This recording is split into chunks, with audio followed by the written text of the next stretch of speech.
Saya Yusak Toto Krido Saksono.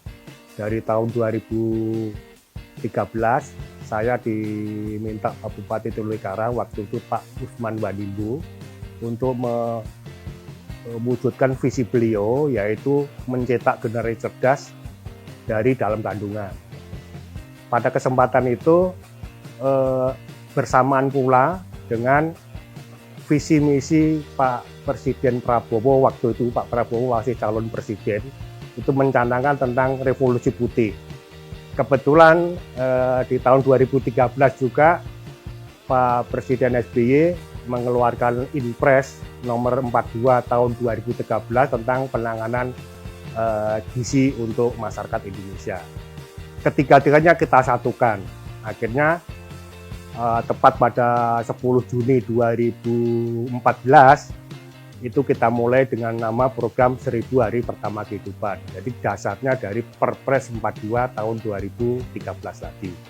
Bersamaan pula Pak Prabowo kampanye tentang revolusi putih. Revolusi putih waktu itu isinya persis apa yang kita lakukan sekarang ini. Sayang beliau belum dipercaya rakyat untuk menjadi presiden, hingga 10 tahun kemudian sama persis dengan yang dicanangkan oleh Pak Presiden tentang makan bergizi gratis ibu hamil. Nah, tahapannya ibu hamil sebelum makan bergizi atau makan yang disiapkan oleh Pemda tadi, ibu hamil datang ke posyandu, lalu diperiksa.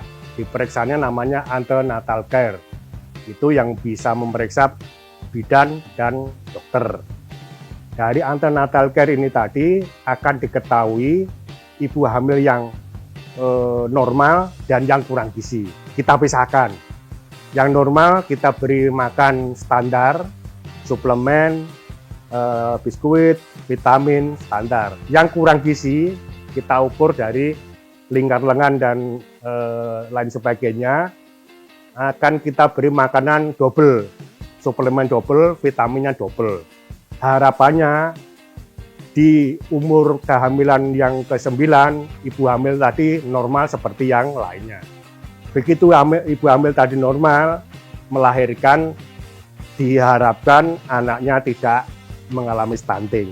Itulah dasar kita untuk mencegah stunting itu dari ibu hamil dengan program 1000 Hari Pertama Kehidupan.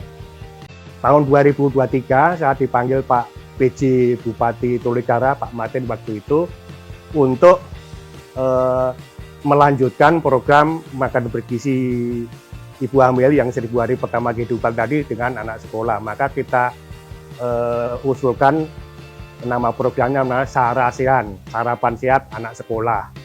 Nah, itu terkait dengan perkembangan anak-anak mulai dari PAUD, TK, SD. Karena keterbatasan anggaran, maka PAUD, TK, SD tadi yang diberi makan. Sebelum diberi makan, anak-anak diukur dulu, ditulis status kesehatannya, tinggi badan, umur, berat badan, status kesehatan, status imunisasi, dan dituangkan dalam buku raport kesehatan. Bentuknya seperti ini. Jadi kita masukkan raport kesehatan ini untuk mengetahui indeks massa tubuh. Nah, dari situ nanti setelah diukur, besoknya kita beri makan. 1 bulan setelah diberi makan, kita ukur lagi.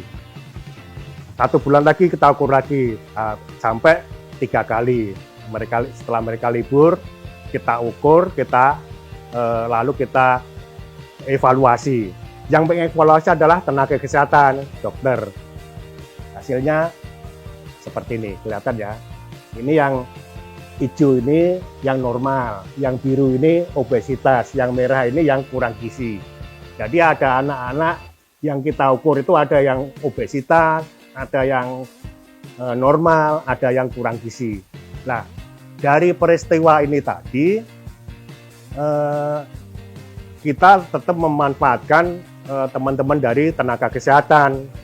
Ini kalau yang mengkaji, yang membaca itu dokter ahli gizi klinik, makanya hasilnya tentu lebih tajam lagi. Ini teman dokter yang membaca dari hasil pengukuran tadi. Jadi sebenarnya untuk indeks massa tubuh dari Sarasian tadi, keterlibatan teman-teman dari kesehatan ini mutlak diperlukan. Tujuan kita memberi makan anak-anak sekolah itu kan 98% anak-anak di Tolikara itu tidak pernah sarapan. Nah, ngantuk, tidak pernah masuk, lesu, akhirnya sakit, dibawa ke puskesmas.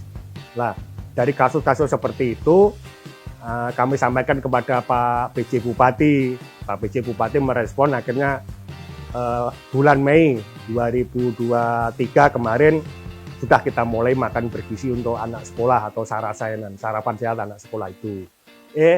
Di bulan November Pak Prabowo kampanye bahwa kita memberi makan anak sekolah dan ibu hamil. Akhirnya sinkron, cocok, matuk, pas dengan apa yang dipikirkan Pak PJ Bupati. Jadi kita sudah eksekusi duluan sampai kita ukur berat badan, tinggi badan, indeks massa tubuh komplit dengan apa yang seharusnya kita lakukan. Jadi kita tahu dengan grafik-grafik seperti itu, dari sekian anak yang diukur ternyata yang obesitas ada sekian persen, yang masih kurang gizi ada sekian. Jadi nanti ini akan dipantau khusus oleh dokter, terutama dokter ahli gizi klinik dan dokter ahli anak, apa yang harus diperbuat, apa yang harus diselesaikan untuk anak-anak yang obesitas atau yang kurang gizi tadi. Saya mau orang yang bisa menghasilkan, bukan tukang teori.